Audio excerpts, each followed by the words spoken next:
आता तुम्ही सांगा या दोघांबद्दल. जावई आमचे चांगले आहे, त्यांचे सासरवाडी सगळे चांगले आहे घरात. आता एकदम छान आहे. छान आहे एकदम. हो. अजून कोण बोलणार? बोला, आईकडे द्या.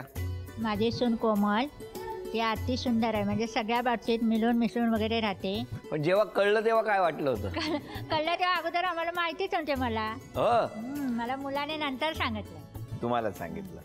छान.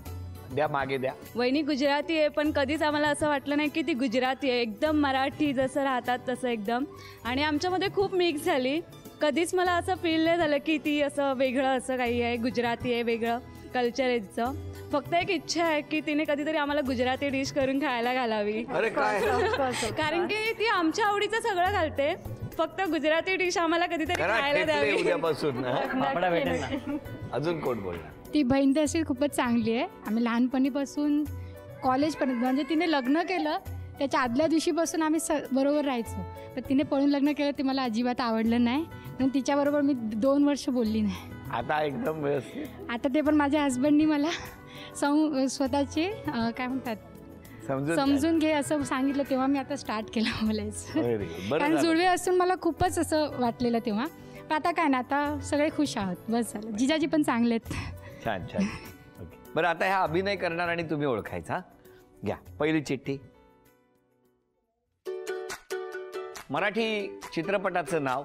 आधी नाटक होतं, मग त्याच्यावरून चित्रपट आला. करा.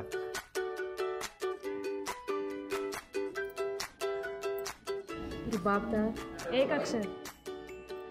बोला. नाही.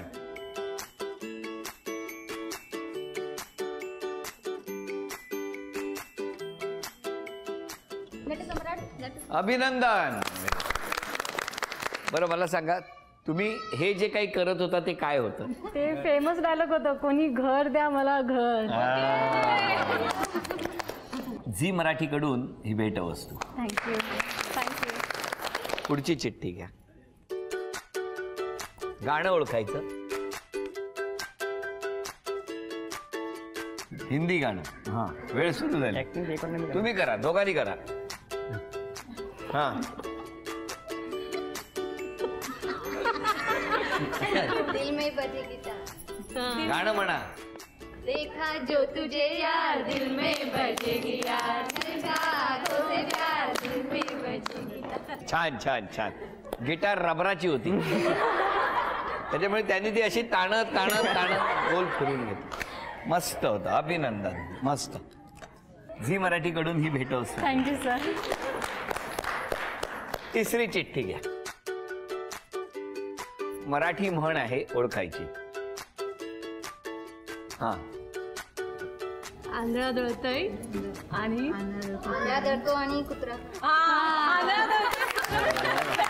खाली बसून जागेवर दळू नका, उद्यापासून मिक्सर मध्ये दळा. लग्न करायचं म्हटल्यानंतर हेच स्थळ कसं काय आलं? ते आईने चांगला मुलगा म्हणून पकडून आणलं. म्हणजे असं म्हणताय चांगला मुलगा म्हणून पकडून आणला होता तेव्हा? हो, मला बोलली हा अतिशय चांगला मुलगा आहे आणि याच्याबरोबर राहायचं. चांगलाच आहे ना. नाही, म्हणजे माझा जे काही विश्व होतं तेव्हा कॉलेज विलेजमध्ये माझ्या ॲक्टिव्हिटीज, माझ्याबरोबर पंजाबी मुलं, सिंधी मुलं, गुजरातीज. मी मराठी मुलांशी जरा कमीच होतं माझं जास्त रॅपो. मराठी मुलांशी शाय असायची माझ्या काळी. हां, आता म्हणजे झाली त्याला 78-77ची गोष्ट सांगते मी. तेव्हा कॉलेजची मुलं अशी ती छान अशी बघायची लांबून, पण अशी धमाल करणारी मुलं माझी. आणि मी बेसिकली धमाल. काय हे पटतंय तुम्हाला की मराठी मुलं शाय होती? नाही, शाय मी पण स्वतः हा होतो ना. मी माझ्यामध्ये पहिल्यांदा मुलीशी बोललो तर हिच्याशी पहिल्यांदा बोललो. काय सांगता? अशी माझी म्हणजे कुठलाही कधी कॉलेज का कुठलाही काही पण आमचं कधी म्हणजे असं बोलणं किंवा असं आम्हाला काही चान्स मिळाला नाही किंवा आम्ही कधी घेतला पण नाही. बरं. आणि मग काय झालं? मग त्यांना सांगितलं मी अशीशी आहे. मग तेव्हा ते मला अहो बोलले पहिले. हे मला अहो म्हणाले. मी त्यांना सांगितलं की हे नवीन आहे मला, म्हणजे मला असं का तुम्ही अहो बिहो म्हणता. एकदम साधे होते, खूप साधे होते. नाही आहेत, he is a very simple person. अगदी अगदी अगदी साधे. त्यामुळे मला आईने म्हटलं तुम्हाला की ही चौकट टाकली होती की हा चांगला मुलगा आहे, याच्याशी लग्न करायचं आणि माझ्याकडे फक्त सणांना यायचं 4 बाळणपण, आपला संसार आहे तो चालवायचा. इथे येऊन कुरकुर नाही, पर्याय नव्हता आणि तो पाळला आणि तो चांगल्या पद्धतीने पाळला. त्यानंतर मुंबईतच होता मी तुम्ही? मुंबईत, मी 2009 पर्यंत मुंबईत होते. कांदिवलीला घर आहे माझं. आणि मग नोकरी कुठे करत होता? युनियन बँकमध्ये. Union bank. नोकरी पूर्ण झाल्यावर पुण्यात आले की? नाही, मी 2009ला पुण्यात आले. मी नोकरी करतच होते. मी आत्ता सोडली 5 वर्ष आधी, कारण मला लक्षाचं काम माझं वाढलं आणि मी ज्या डेडिकेशनने बँकेत मॅनेजर म्हणून काम करते ते मला इथे दोन्हीकडे बॅलन्स होईना. सो अल्टिमेटली अशा गरजा काय आहेत? आपल्या गरजा काहीच नाही आहेत. हे काम महत्त्वाचं. लक्ष्य, या लक्ष्यविषयी आपण सांगावं, कारण लक्ष्य आणि कारगिल हे नातं काहीतरी वेगळं आहे. कारगिल हे प्रत्येक भारतीयाच्या हृदयावरती कोरलेलं आहे आणि अशा वेळेला हे जेव्हा काही येतं तेव्हा हे सैनिकांशी संबंधित आहे का? नेमकं काय आहे सांगा मला. कशी झाली सुरुवात? खरं अशी झाली की मी 2003ला नथुला पासला गेले होते. जस्ट आम्ही दोघं फिरायला गेलो होतो आणि तिथल्या त्या बर्फामध्ये आम्ही जरा प्रोटेक्शन न घेता वर चाललो होतो आणि वर चढायला लागलो. जी थंडी सुरू झाली, इट वॉज बायटिंग कोल्ड, आपल्याला इथे कळणार नाही. तर तिथल्या बंकरमधला एक मुलगा माझ्या जवळाला आणि मी ह्यांना म्हटलं हो असं काहीतरी मी बोलत होते. समोर ते चायनीज बॉर्डर. तेव्हा तो जवळ आला आणि त्यांनी म्हटलं मावशी कुठून आला? ऑलिव्ह ग्रीनमधला मुलगा, छान सुंदर. आणि त्यांनी माझ्या अंगावर येऊन त्याचा ओव्हरकोट घातला. ह्यांना म्हणाला काका तुमच्या अंगावर काही नाही. त्यांनी जाऊन त्याचा शाल आणून यांच्या अंगावर घातली. आम्हाला वरती नेऊन त्यांना आम्हाला तिथे दाखवलं आणि तो माझ्याबरोबर खाली आला आणि तो मला म्हणाला मी आज 8 महिन्यांनी मराठी ऐकतोय, मावशी तुम्ही कुठे राहता? मी म्हटलं आम्ही हॉटेलमध्ये आहोत. मग तो बोलला हा मुलगा सैन्य दलातला मुलगा. माझा काही नातं नाही. नंतर भरपूर नाती झाली. खूप नातं, खूप गाढ नातं आहे. आणि मग आम्ही गेलो हॉटेलवर. मग तो अजून एका बडीला घेऊन आला की जो होमसिक झाला होता. मग मी लकीली पुरणपोळ्या होत्या त्याला दिल्या. डोळ्यातल्या अश्रू लपवायचं, त्यांच्या अंगात कणखर आहेत ती मुलं. तो खूप छान नमस्कार करून गेला. तो विषय संपला. त्या मुलाचं नाव सांगा. संग्राम, कॅप्टन संग्राम. बरं, त्या दिवशी त्या संग्राम बरोबर काही संवाद झाला? कॅप्टन संग्रामनी फक्त मला एवढंच सांगितलं की आम्ही खूप अशा ठिकाणी आहोत ना की आम्हाला माणसं भेटत नाहीत.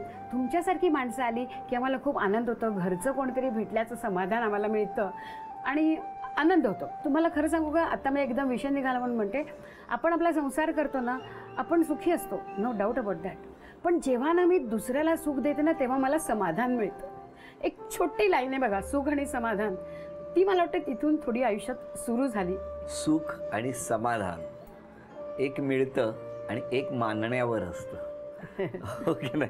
किती थीन लाईन आहे पण किती महत्वाची आहे. एक भारतीय आणि त्याच्याही पलीकडे जाऊन स्वतःसाठी करत असताना दुसऱ्यासाठी करणं, जगणं आणि त्याही जगण्यामध्ये आनंद शोधणं किती समाधानाची गोष्ट आहे आपल्यासाठी आत्ता इथे. आणि ही आत्मीयता आपण इथे असतो ना तेव्हा ती नसते.